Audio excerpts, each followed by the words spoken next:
Hola gente de YouTube y bienvenidos de nuevo a mi canal.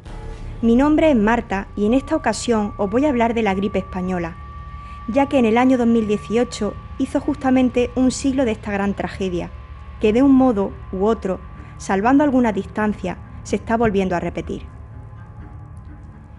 La epidemia de gripe de 1918, también conocida como gripe española, fue una epidemia causada por un brote del virus influenza A, del subtipo H1N1. Es considerada la pandemia más devastadora de la historia de la humanidad, matando a unos 50 millones de personas en poco más de un año. En un principio se consideró que el enfermo cero fue un cocinero llamado Gilbert Michael en Kansas, ingresado el 4 de marzo de 1918. Sin embargo, algunos investigadores e historiadores recogieron informes y publicaciones donde se afirmaba que ya se habían detectado brotes muy virulentos de la gripe meses antes, y no en Kansas, sino en casi todos los campamentos militares estadounidenses habilitados para el envío de soldados a Europa. Se considera que fue en Camp Green, en Carolina del Norte, donde aparece el paciente cero infectado por el H1N1. El investigador Santiago Mata recoge las descripciones aportadas por el capitán médico Herman Elvin sobre los pacientes a partir del mes de diciembre de 1917 y meses posteriores. Los síntomas eran los siguientes: cara con color grisáceo, dilatación de las pupilas, fiebre superior a los 39 grados, pulso rápido, respiración superficial y rápida, agotamiento extremo. Entre las 4 y 6 horas tras los primeros síntomas, los pulmones del paciente comenzaban a segregar un exceso de líquido. Las dolencias anteriores se volvían más agudas conforme avanzaba la enfermedad. Y de no remitir dichos indicios, la muerte sobrevenía entre las 24 y 48 horas después de producirse el empeoramiento. En febrero del año 1918, a estos síntomas mencionados había que añadirle el dolor abdominal, que llegaba a confundirse con apendicitis. Los enfermos tenían a veces el aspecto de personas con fiebres tifoideas. Y pese a que los síntomas variaban de unos individuos a otros, en general los contagiados padecían vómitos, diarrea y un fuerte dolor corporal. El presidente de los Estados Unidos por aquel entonces, Woodrow Wilson, consultó con el general Peyton March si deberían suspender el envío de tropas militares a Europa, pero March indicó que no, ya que no quería perjudicar la Triple Alianza y tampoco quería levantar revuelo ni miedo entre los soldados del frente.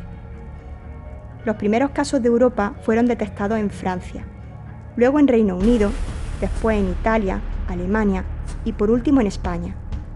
España fue un país neutral durante la Primera Guerra Mundial y fue la que más arrojó claridad sobre todo lo que estaba ocurriendo con el virus. De ahí a que esta gripe recibiera el nombre de gripe española.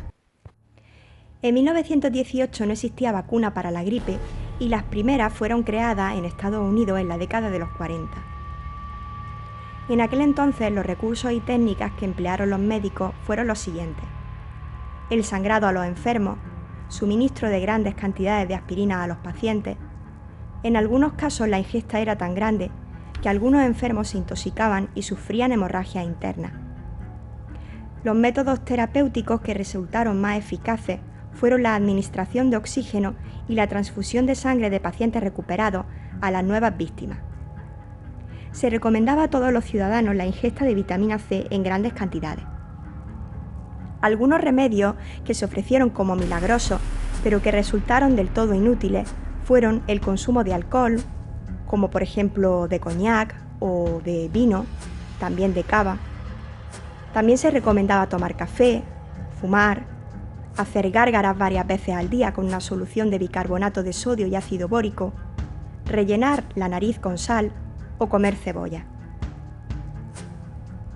Con respecto a las medidas de tipo logístico y de contención, el uso de mascarillas, por supuesto, que en la mayoría de los casos no protegían del virus por los materiales con los que se fabricaban. El cierre de lugares públicos como teatros, cines, cafés, campos de fútbol, etc.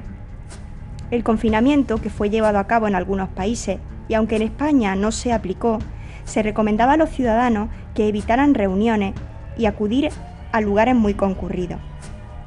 desinfección de calles, de espacios públicos y del personal en sus zonas de trabajo. Durante la primera oleada en España, en mayo de 1918, se cree que más de la mitad de los madrileños habían contraído la enfermedad. Como tantas otras, la cepa afectó a los más jóvenes y ancianos, pero también a adultos sanos de entre 20 y 40 años. En el resto del continente, las trincheras y campamentos de la Primera Guerra Mundial, que se estaba librando en ese momento, se convirtieron en un foco de proliferación del virus y expansión de la epidemia.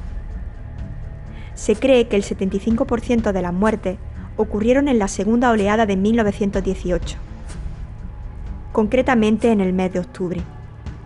La mortalidad fue aumentando progresivamente y las funerarias y enterradores no daban abasto.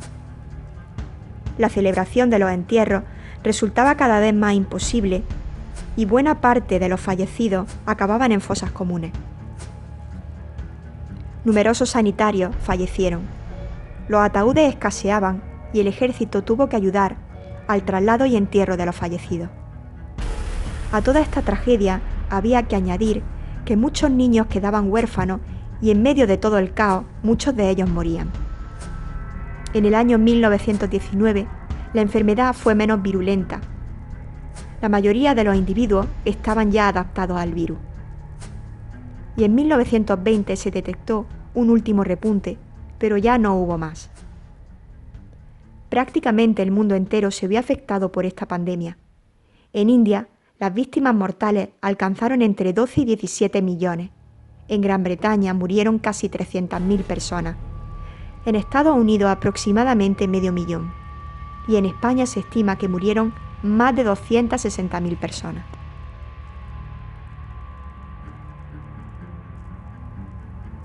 Y hasta aquí el vídeo de hoy.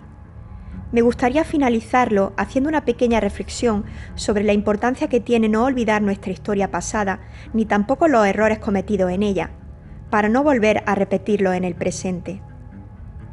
Dejadme en comentarios si os gustaría que hablase sobre la epidemia del coronavirus que está asolando nuestro mundo. Os pido que os sigáis quedando en casa y que toméis todas las medidas de prevención oportunas para no contagiaros ni contagiar a los demás. Os invito a suscribiros a mi canal si os ha gustado el vídeo. Muchas gracias por escucharme y hasta la próxima.